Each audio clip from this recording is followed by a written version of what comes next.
grilling, smoked egg pate, Malaysian grilled tofu, and Thai coconut grilled bananas. See you next time. Come on in, everybody, and try this. Train whistle.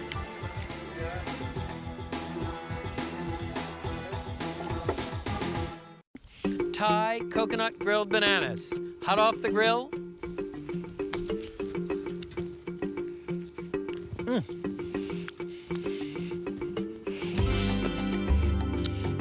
So that concludes our You find grilled tofu in Thailand, Indonesia. Grilled bananas may still be something of a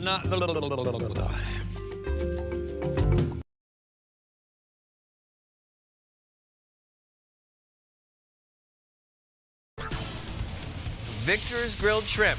Offbeat technique, amazing results. Salt grilled rib steak, beef and salt.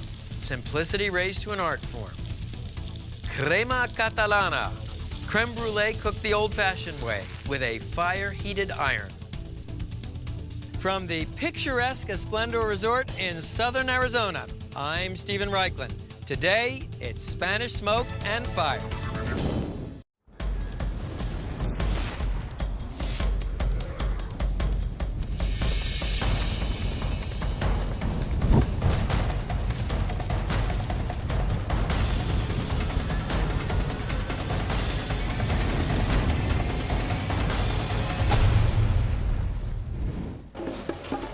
Would you be able to recognize it, Steven? Can he come just a little bit more towards camera? It's on Grill chart. stuff? No, but it's Spanish on the phone. Oh, good. Keep going. Thank you. Okay.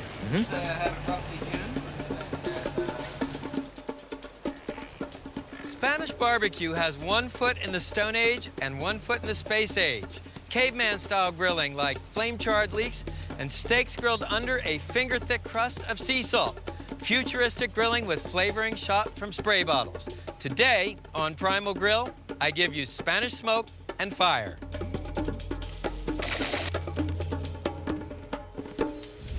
Call this less is more food, as in the less you do to it, the better it tastes. This may surprise you coming from Spain's archly innovative grill restaurant, Estabari. A mist of wine, a spray of extra virgin olive oil are all you need for the shrimp to obtain fiery perfection. For the richest flavor, buy shrimp with the shells intact. As the shells caramelize over the fire, you'll get an incredible taste. Cut down the back of the shrimp using kitchen scissors. Then open the shrimp up, and if there's a vein, you want to scrape it out with the tines of a fork. Now, continue cutting the shrimp down to the bottom shell and just slide your thumbs under the shrimp to loosen it from the shell. This will make it easier to eat. Put the whole thing back together and your shrimp is ready for skewering. I like to use flat bamboo skewers. That way the shrimp stay in place and won't spin. And pass the point of the skewer through the bottom of the shrimp and then through the top of the shrimp and assemble your kebabs just like this. Leave half of the skewer shrimp free so you have a handle for grabbing the kebab.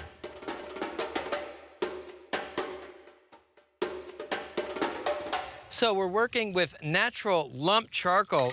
You can see the shape of the original branch.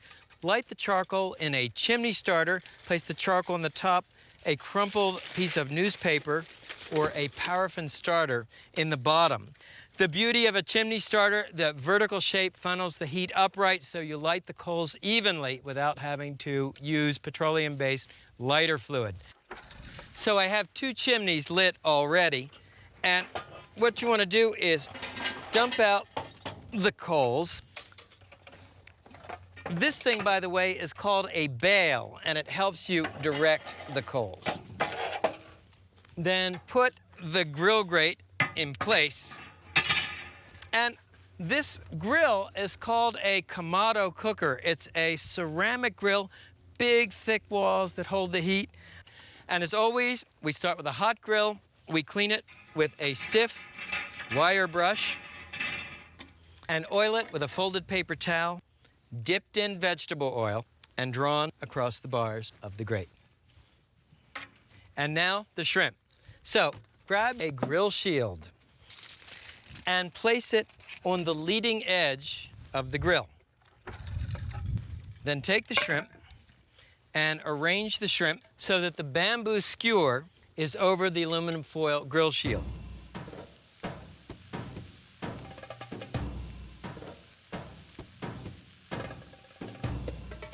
Now the cool part. First, mist the shrimp with dry white wine from a spray bottle. Then a squirt of extra virgin olive oil, a sprinkle of coarse sea salt, and freshly ground black pepper. The cooking time is quick, a minute or two per side. So simply turn the shrimp. You get this really amazing fragrance from the roasted shrimp shell.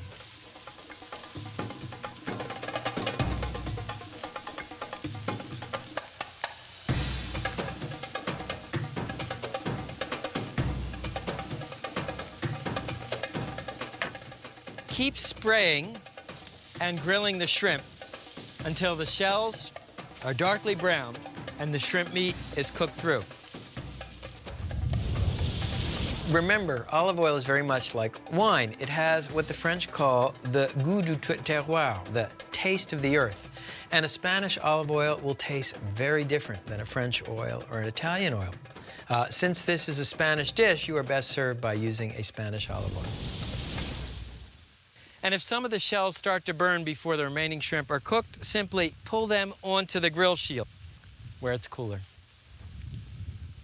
Finally, to test for doneness, use the pinch test. You want to squeeze the shrimp. If they feel firm to the touch and the flesh is white, the shrimp are cooked. And I'll serve the shrimp on a cast iron griddle, reminiscent of a Spanish plancha.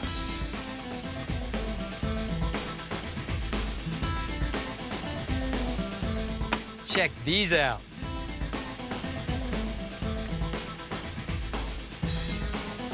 Just want to sort of peel the shell off the shrimp. It's really nice. The wine goes great with the smoky scent from the shrimp shells. Shrimp grilled with wine and sea salt, because sometimes when you're grilling, the less you do, the better it tastes.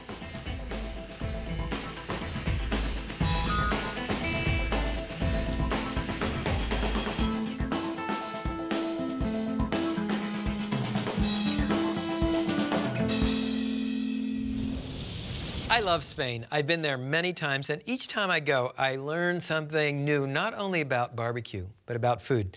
Spain probably has some of the most innovative avant-garde food coming out of it, but the Spanish are also deeply rooted in tradition. Next up, two classics of Spanish grilling, salt-grilled rib steaks and grilled Spanish leeks.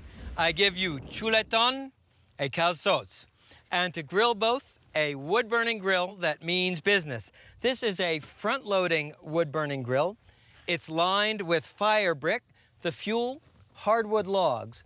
And as you place the logs inside the grill, leave space between each one so the air can circulate. You need to leave yourself plenty of time to preheat this grill, a couple of hours to bring it up to temperature. First up, the romesco sauce. Romesco sauce is a sort of Catalonian salsa. It starts with red bell pepper, tomatoes, onions, garlic, grilled bread, and añora or pasilla chili. Now, when to prepare the grill, start by brushing and oiling the grill grate.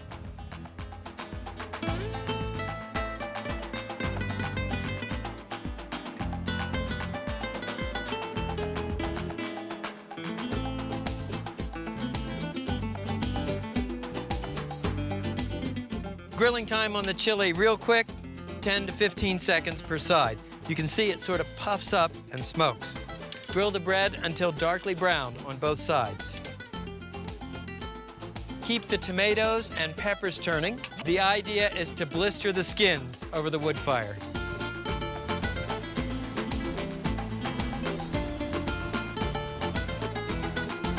And as each vegetable is browned and tender, take it off the grill.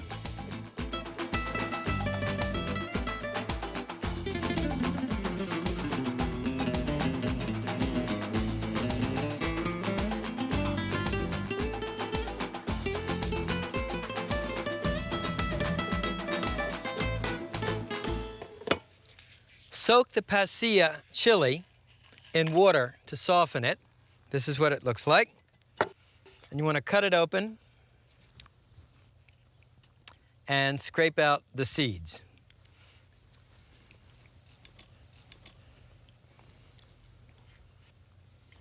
Take the onion off the skewer and cut each onion quarter in half. I love wood-grilled vegetables. The heat brings out their sweetness. Then remove the toothpicks from the garlic. And on the tomatoes, you just want to scrape off if there's any burnt skin and scrape off the stem end. Cut the tomato in 2 or 3 pieces. And you can cut the bread slices in quarters.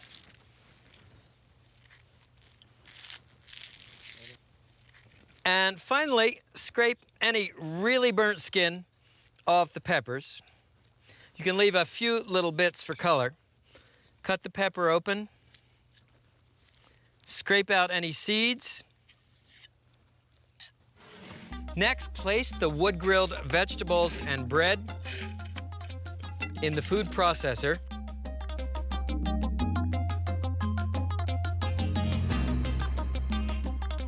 Then add toasted almonds and finely chopped flat leaf parsley.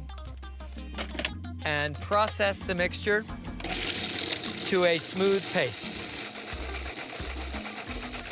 You just want to scrape down the bowl a couple of times to puree all the vegetables. Next, add red wine vinegar, extra virgin olive oil, salt, and freshly ground black pepper.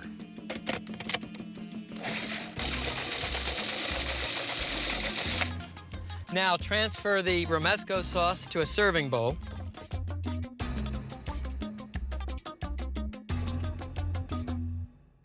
And clean and oil the grill one more time.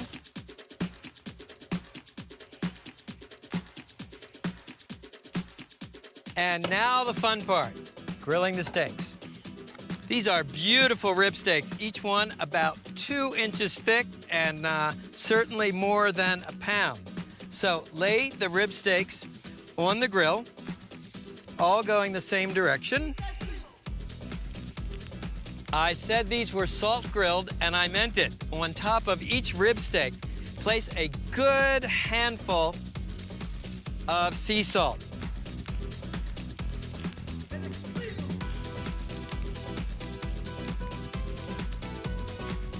Don't be alarmed, you're not going to eat all of this salt, but it will help give the meat a great flavor and a savory crust. Give each one a quarter turn to lay on a crosshatch of grill marks. And while you're at it, grill the calzotes, the green onions.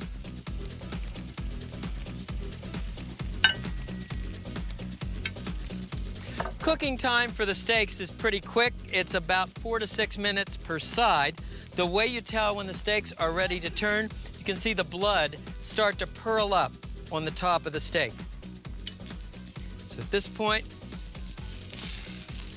you want to turn the salt grilled steak over and salt the other side of the rib steaks the same way.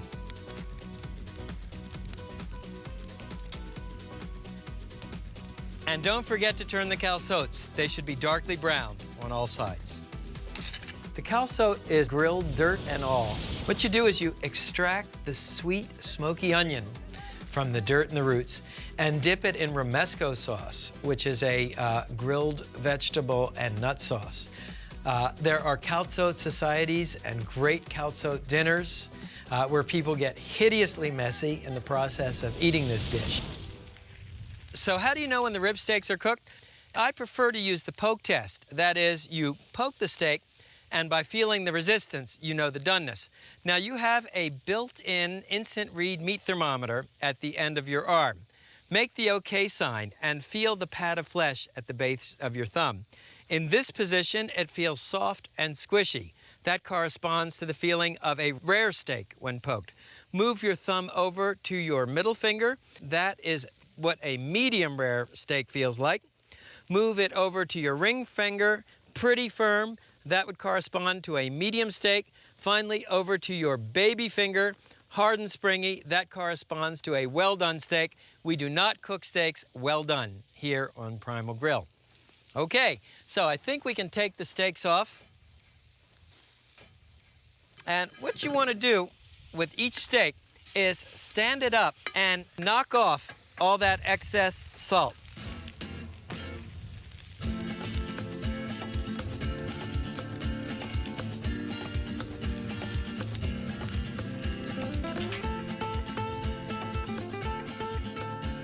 Salt grilled rib steaks with calzotes and romesco sauce. Let's see how we did.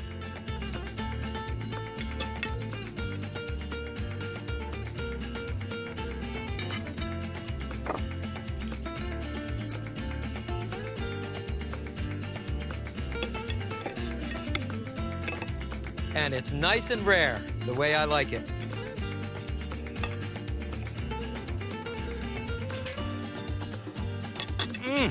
It's incredibly flavorful and not the least bit over-salted.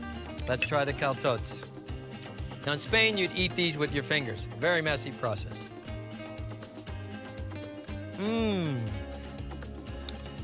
Great smoky flavor from the vegetables. So there you have it. Basque salt grilled rib steak, calzotes with romesco sauce. It's an apotheosis of smoke and fire.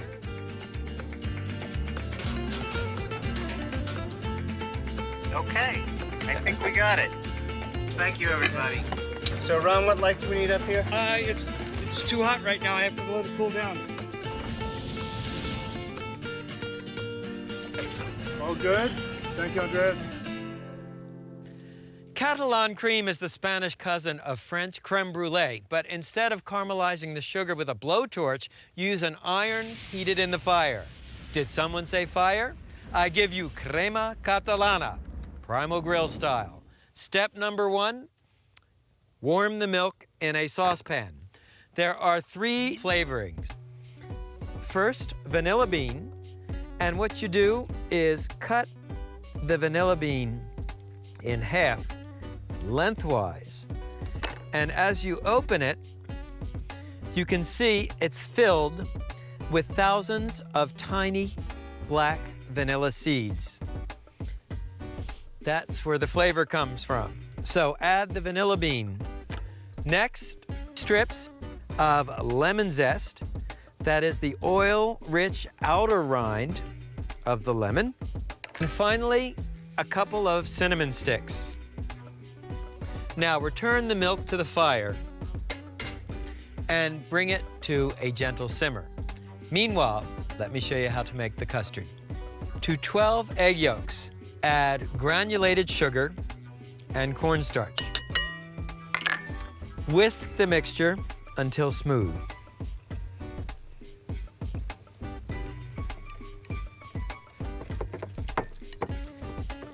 Then a couple of tablespoons of honey.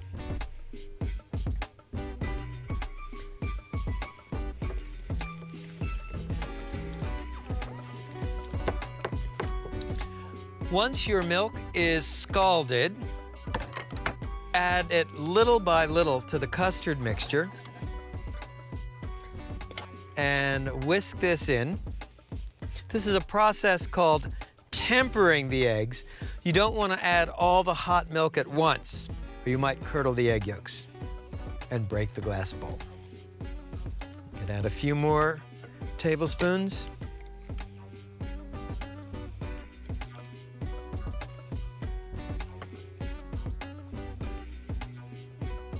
And finally, once the egg yolks are tempered, you can pour the remaining hot milk through a sieve.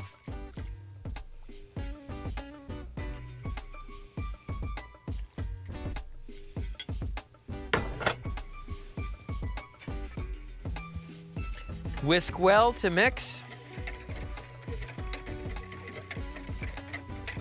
Then return the Catalan cream mixture to the saucepan.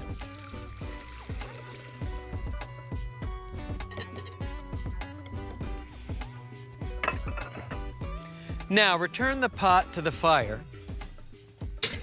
Bring the Catalan cream mixture to a boil, whisking steadily, and boil it for about 3 minutes. It will thicken.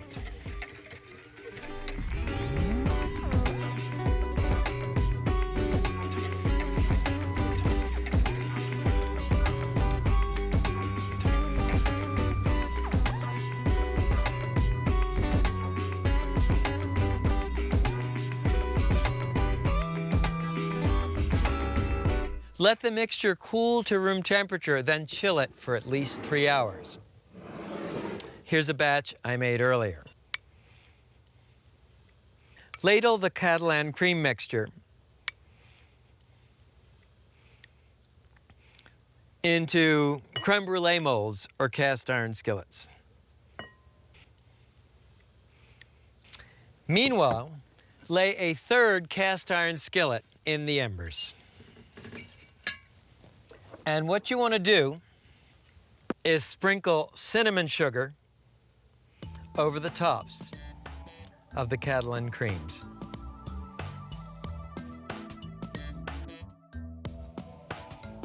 This is turbinado sugar, which is a coarse crystallized light brown sugar with a little bit of cinnamon.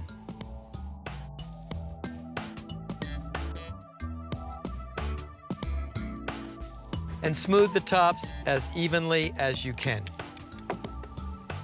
And to check the heat of the skillet, add a few drops of water. They should evaporate instantly. And now, the moment of truth. Take the hot skillet and press it on top of the sugar.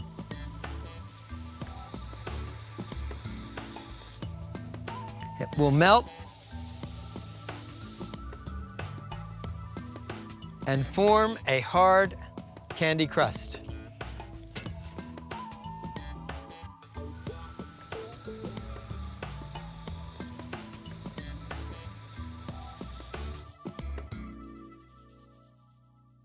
And the easiest way to clean the skillet is simply put it back on the fire. What you do is you sort of crack the candy crust.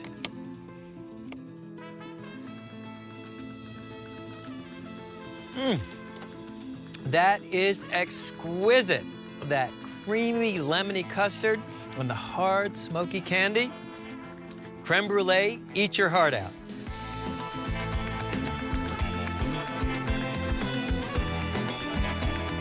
So I hope you've enjoyed our show on Spanish smoke and fire. Wine-grilled shrimp, salt-grilled rib steak, and calzots, and crema catalana. From Spanish fire to primal grill. See you next time.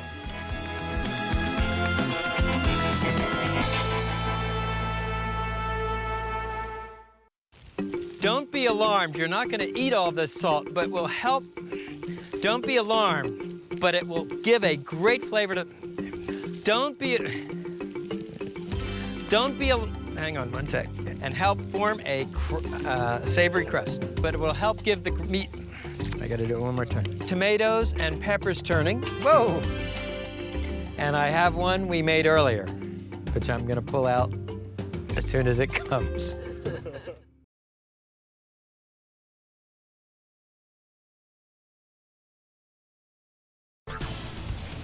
Piri piri chicken wings, blasted with chilies and smoking hot off the grill. Sosatis, shish kebab Afrikaner style, marinated with wine and grilled with fruit. Kenyan leg of lamb, rotisserie grilled with mint sauce for grown-ups. From the scenic Esplendor Resort in Rio Rico, Arizona, I'm Stephen Reichland. Today on Primal Grill, out of Africa and hot off the fire.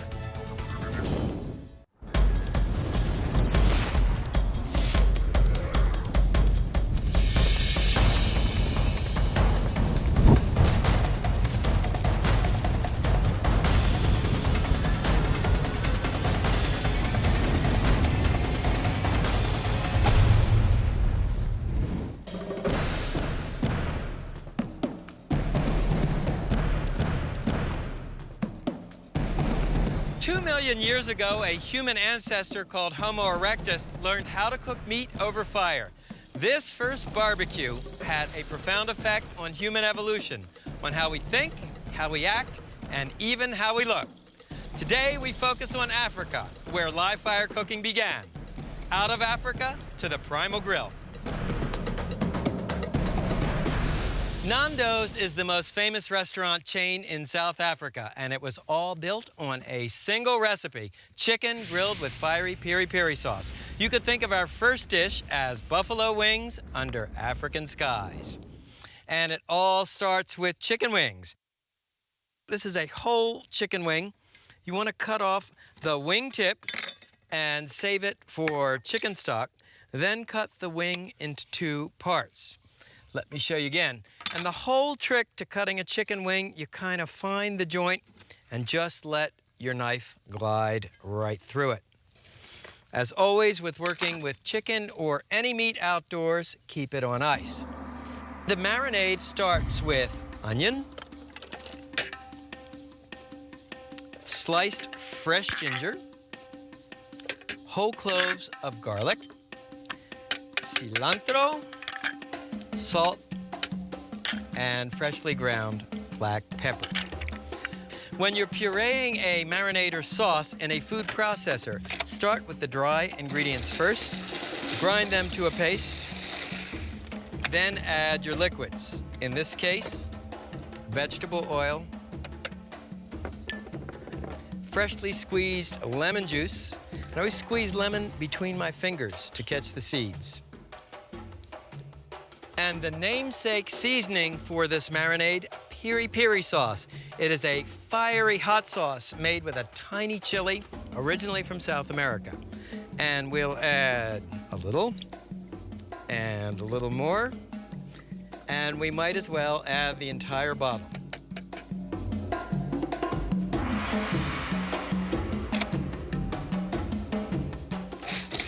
Puree the ingredients together into a smooth sauce.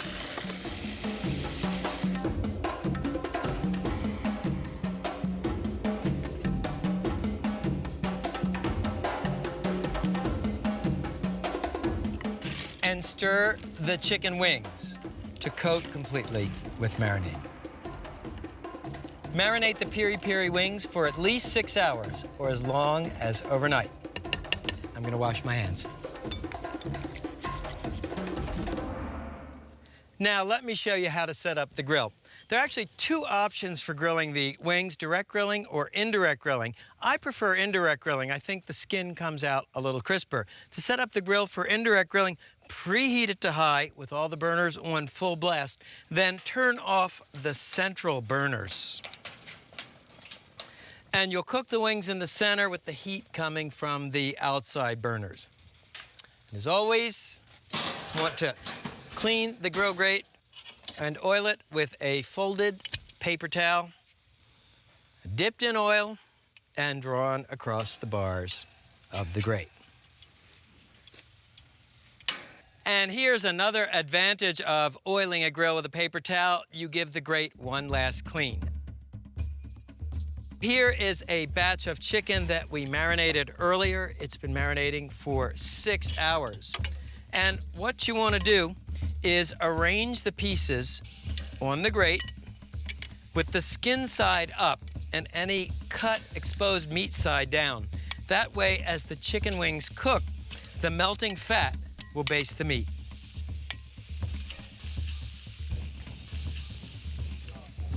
And as always, when you're indirect grilling, shut the grill lid. Remember, indirect grilling, close lid so the heat circulates. You're creating a sort of outdoor oven. Next up, the glaze. Now, the glaze is a sort of reprise of the marinade. It starts with butter, garlic,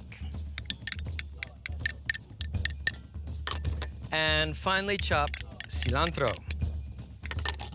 And what you want to do is sizzle these ingredients on your grill's side burner.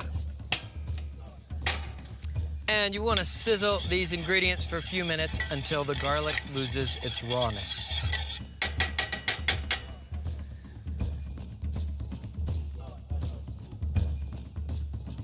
And the garlic is fragrant and aromatic, just beginning to brown. So now add the lemon juice and additional peri-peri sauce. Peri-peri chicken is one of those iconic South African dishes, much the way that fried chicken is in the United States. The original peri-peri chicken was prepared by a restaurant called Nando's. Today, there are dozens, if not hundreds of Nando's around South Africa, even in the airports. In fact, peri-peri chicken is one of the few dishes I look forward to eating when I'm at the airport in South Africa. And it's been 40 minutes.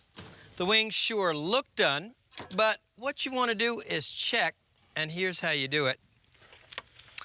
You cut into one of the wings, and you just want to look at the meat at the bone. You can see it's white, not a trace of red. The wings are ready.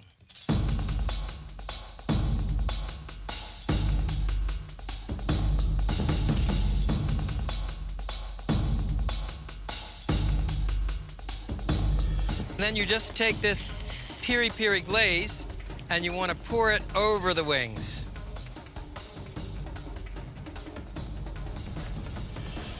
Just to bring up the flavor, a little bit more cilantro. And here are the peri-peri wings, Nando's style. Let's see how we did.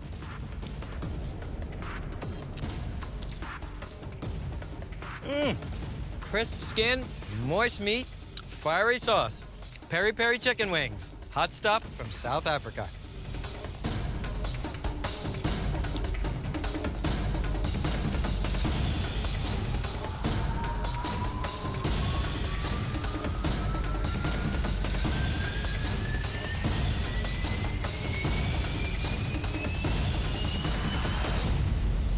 I guess I see myself as a sort of culinary anthropologist. I study human history and culture through the lens of barbecuing and grilling. If you think about it, grilling is the world's oldest cooking method and most universal cooking method, and yet everywhere people do it differently. Meat grilled on a stick turns up in every corner of Planet Barbecue. The South African version goes by the Afrikaner name sosaties. Like all good Cape Malay dishes, it contains curry powder and dried fruit, which makes these kebabs some of the most flavorful on the African continent.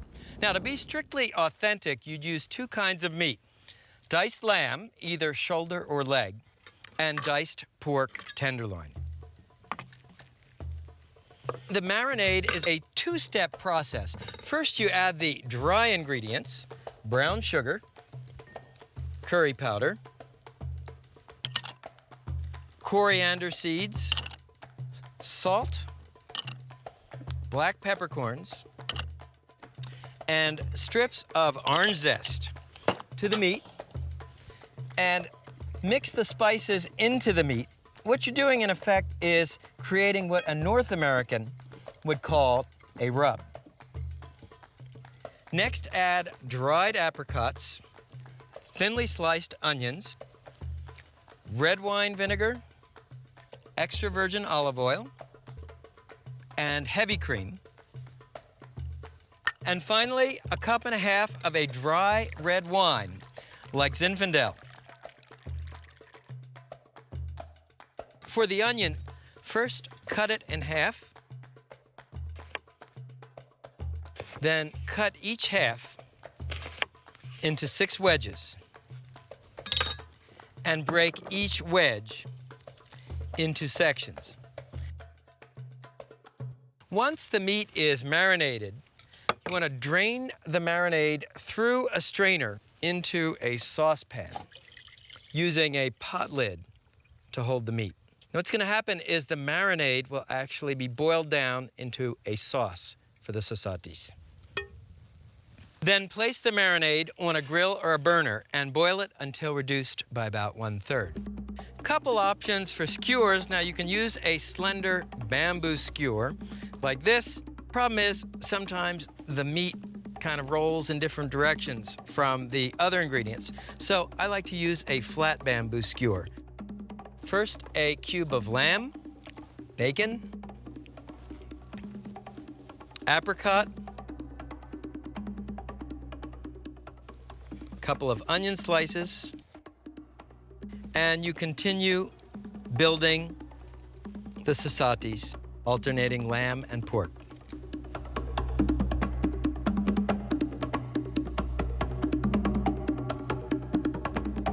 Okay, very nice. That's a cut.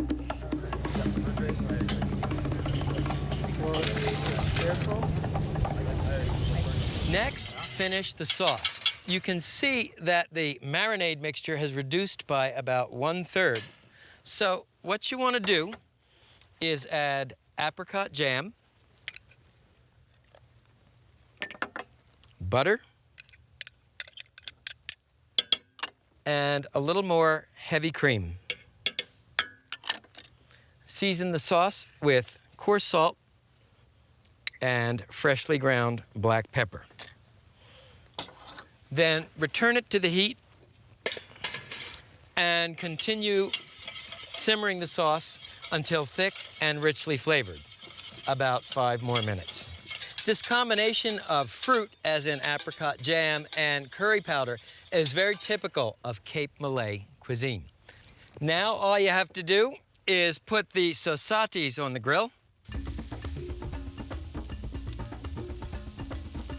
Cooking time is quick, about 2 to 3 minutes per side, 8 to 12 minutes in all. South Africans like their sausages cooked all the way through.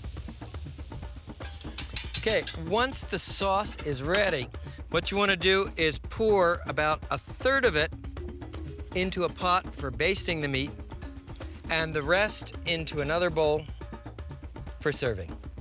Turn each kebab over. If you see that it's cooking a little bit faster on one side of the grill than the other, don't be afraid to just swap the sausages out.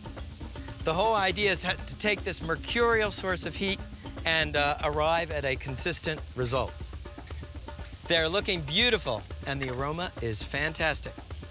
So now take that 1/3 of the sauce that you reserved and start basting on the cook side. You never want to touch a basting brush to raw meat, and then put it in your basting mixture.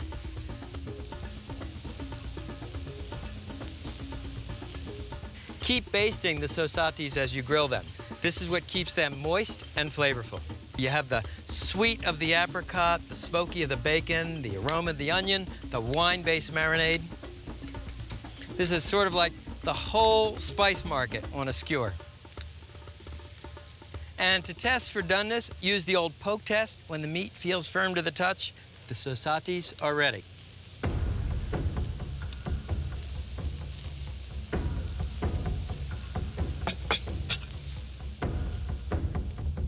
One for me. Spoon any remaining sauce over the sausages. All right, let's see how we did.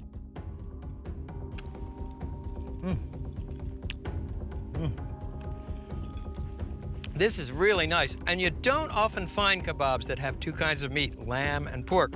So, here are your sausages, South African style. It's shish kebab with a Cape Malay accent.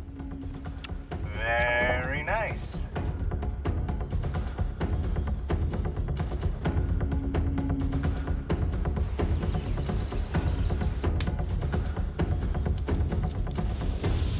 To come to Nairobi without dining at Carnivore would be a little like visiting Paris and missing the Eiffel Tower. This sprawling restaurant with its industrial strength barbecue pit specializes in meat carved right off the spit onto your plate. They won't stop until you do. we won't stop either. Next up, leg of lamb, Kenyan style. And it all begins with a 5-pound leg of lamb. Now, the first thing you want to do is make a series of holes in the lamb. This is the high-tech version, a meat tenderizer. Alternatively, you can use a fork. And the idea here is to make a series of tiny holes to foster the absorption of the marinade. And don't forget to pierce the ends. Now the marinade. Start with soy sauce, vegetable oil, freshly squeezed lime juice. You can put a couple of whole limes in, water, salt, and freshly ground black pepper. Whisk the ingredients together until well mixed. And then what you want to do is pour half the marinade under the lamb.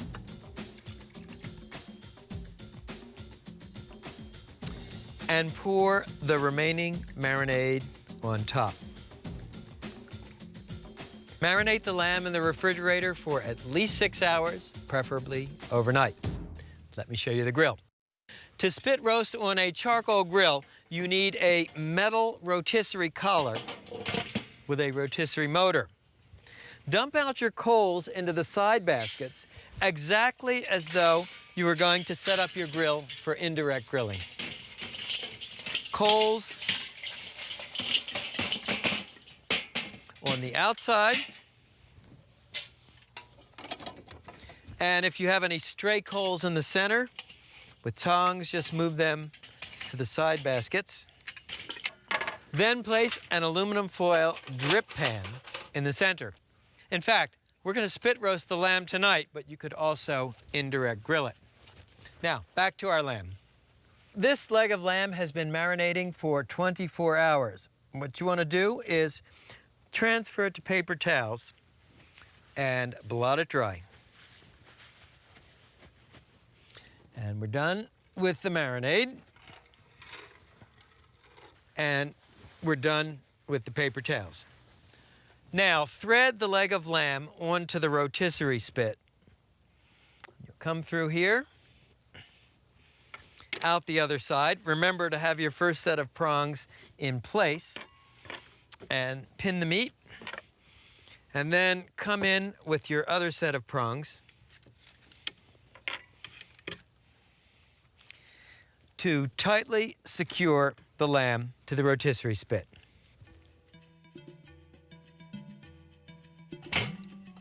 Switch on the motor and place the lid on the grill with the vents wide open. See, I told you it's a lot like indirect grilling. Cooking time, about an hour to an hour and 15 minutes for medium rare. Meanwhile, let me show you how to make a mint sauce with a difference.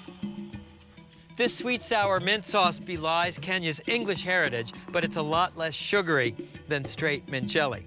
Start with apple mint jelly,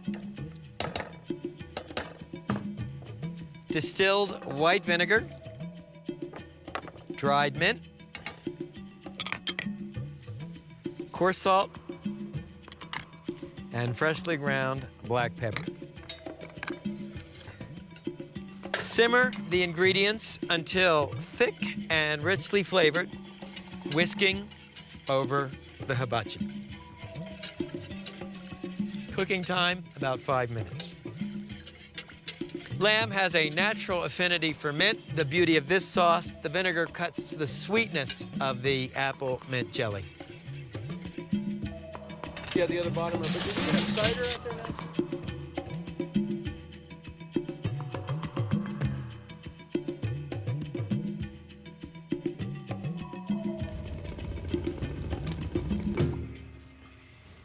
It's been an hour and 15 minutes, and the lamb looks fantastic. And it looks done, but of course, we always check with an instant read meat thermometer. Medium rare lamb would be about 145 degrees. We are in the comfort zone. Pull the spit out of the motor and transfer the lamb to your cutting board. And then to loosen the screw for the prong, use a fork.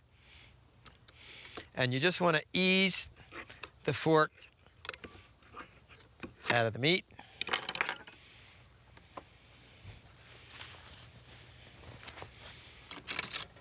Remember, it's hot. And then ease the spit out of the lamb. And you never want to cut into lamb right away. Tent it with foil, let the meat rest for a few minutes. It's interesting, garlic and mint are often paired with lamb. And I think I know why. Garlic, very pungent, lamb, a full-flavored meat. Well, the mint neutralizes and balances the pungency in the garlic and the lamb. And now, the moment of truth.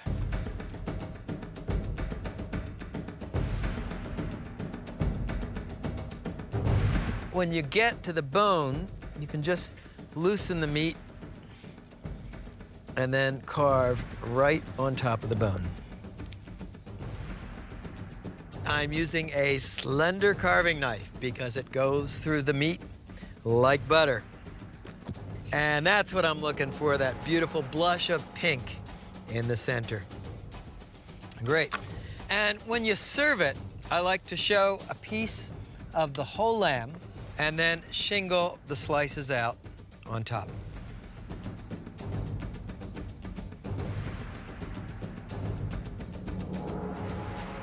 So, let's see how we did. Leg of lamb. And you can just spoon a little of the mint sauce over the lamb. Okay, and a little mint sauce for me.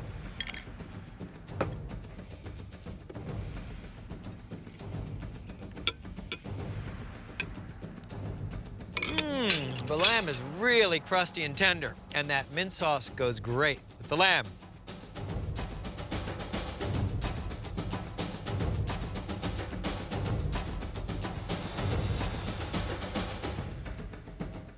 I hope you've enjoyed our show on African grilling, peri-peri chicken, Cape Malay sausages, Kenyan-style spit-roasted lamb. From Primal Africa to Primal Grill. See you next time.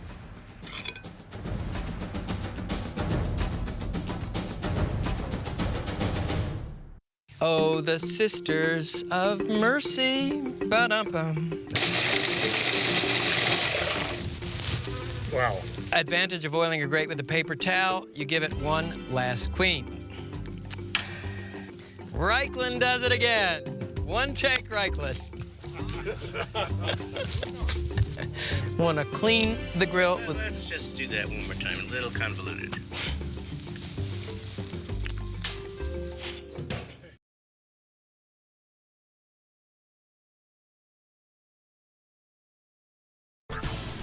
Belgian grilled oysters, bliss on a half shell with fruit jam and soy.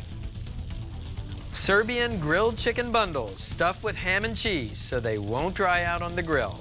Spießbraten, a specialty of Eder Oberstein, smoke-scented and cooked to a turn.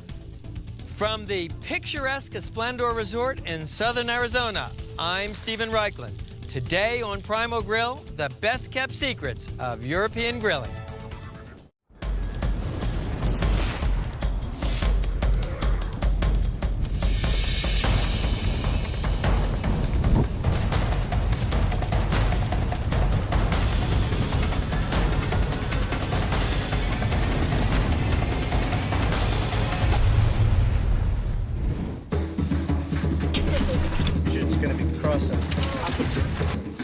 I'm sure you're familiar with Greek souvlaki or bistecca alla Fiorentina from Italy.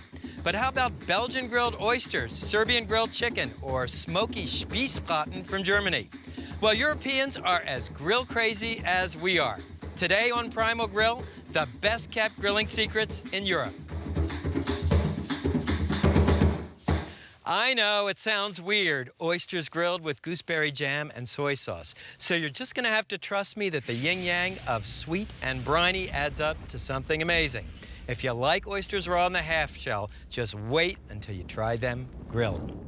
First, the oyster. Now, when you buy oysters, you want to make sure that they are fresh, cold, with shells that are tightly sealed. Here are 3 different shucking knives, and what you want to do to shuck an oyster is insert the knife in the hinge, and you just kind of wiggle it in, and once it enters the oyster, give it a twist to pry the shellfish open. Then slide the knife along the top to cut the adductor muscle, that's right here. Then slide the knife along the bottom to loosen the oyster from the shell. All right, and the oysters go in this shellfish grilling rack. And you can see we position them over ice, always a good idea when you're working outdoors. Here's a different type of shucking knife. This one has a metal guard to protect your hand. Once again, hold the oyster with a dishcloth, and you want to just sort of worm that blade into the hinge. You pry the upper shell loose from the lower shell, then slide the knife blade along the top of the oyster to cut the adductor muscle. Slide it under the oyster to loosen the oyster from the bottom shell.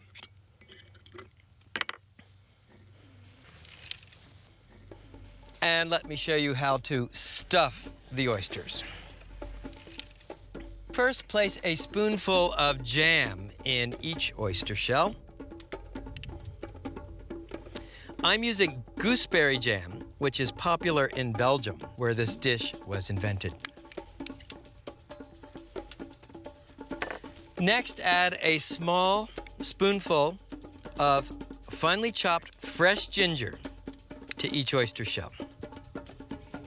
Next, soy sauce. This recipe comes from Belgian grill master Peter Leclerc, owner of the restaurant Elkerlijk in Maldegem, Belgium. Peter is one of the most famous grill masters in Europe, and his restaurant is absolutely amazing. Next, we'll add a spoonful of dry white wine. And finally, rice vinegar. So think about the flavors here. You've got sweet gooseberry jam, hot ginger, salty soy sauce, aromatic wine, and tart vinegar. This plays to every taste bud in your mouth. We're grilling over natural lump charcoal. Simply dump it out over the lower grate in the grill.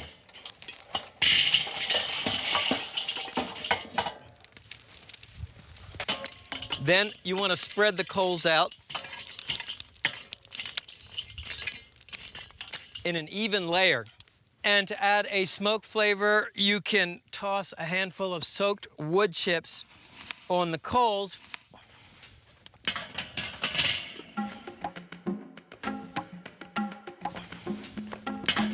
The beauty of a shellfish rack, it holds the oyster shells steady so you don't spill the juices. Cooking time is really quick, about 4 to 6 minutes. You just want to cook the oysters long enough for the juices to start to bubble in the shells.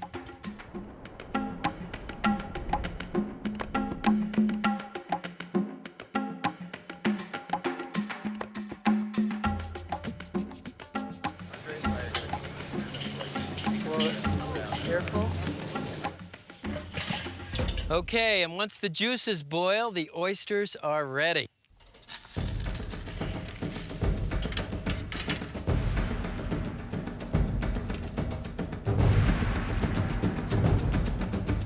So you can just arrange the oyster shells on a bed of salt for serving. This keeps the juices from spilling.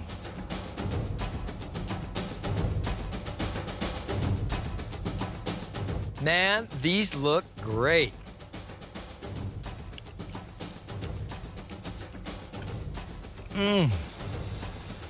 This is really nice. You get a nice heat from the ginger and a nice sweetness from the gooseberry jam.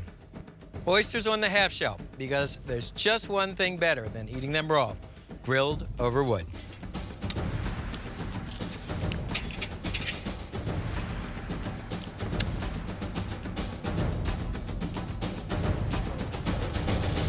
Belgrade, Serbia, the best barbecue hotspot you've never heard of. Consider these chicken thighs stuffed with mustard, ham, bacon, and cheese.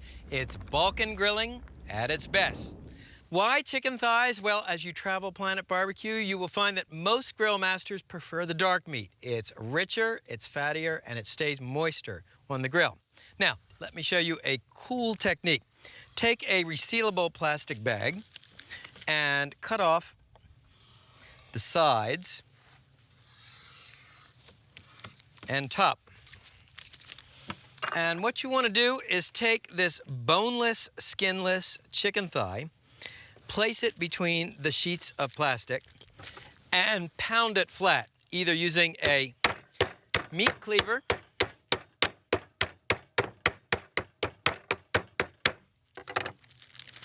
that's one. Or you can even use a small cast iron skillet.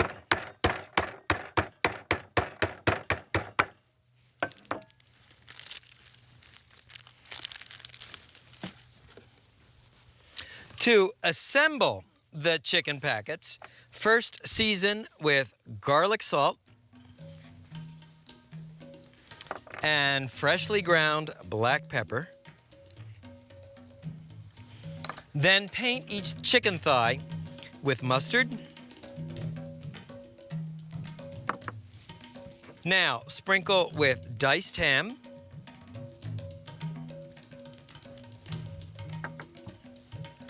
And diced cheese. I'm using Gouda, which is very similar to Serbian cheese and a lot more readily available. And slightly crisped slivered bacon. They love the smoky flavor of bacon in the Balkans. Now, close the packets and pin shut with toothpicks or small wooden skewers.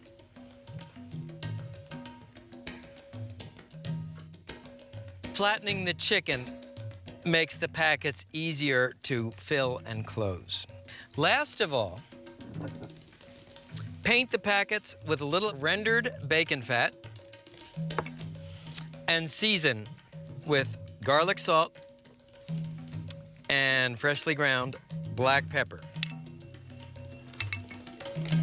Let me go wash my hands. And of course, when working with raw chicken, you want to wash your hands in hot, soapy water and use a hand sanitizer. Okay, I'm safe and good to go. So set up your grill for direct grilling and preheat it to high. You can take a piece of bacon fat, rub it across the bars of the grate. Now arrange your chicken bundles on the grill. And each bundle should run on the diagonal to the bars of the grate.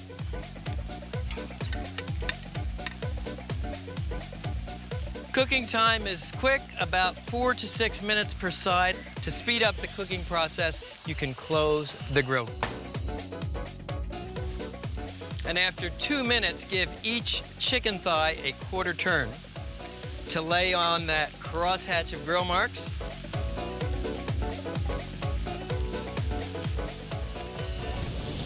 Once the chicken thighs are browned on one side, turn them over.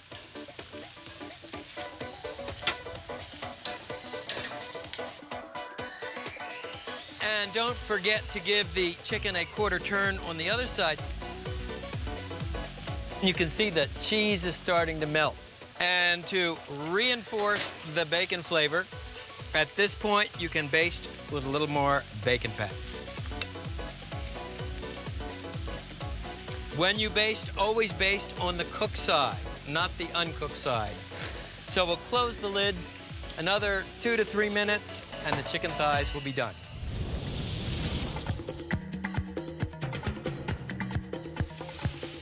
And the chicken bundles look done, and there are two tests for doneness. First, the poke test. They feel firm to the touch, but you always want to double check with an instant read meat thermometer. Insert it not through the top, but through the side. You're looking for at least 165. We're 175. We've got it.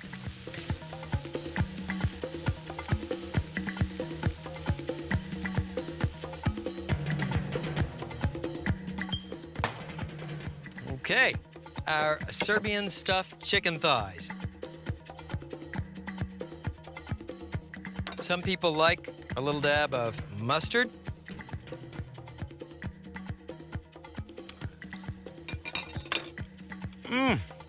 This chicken thigh is incredibly moist.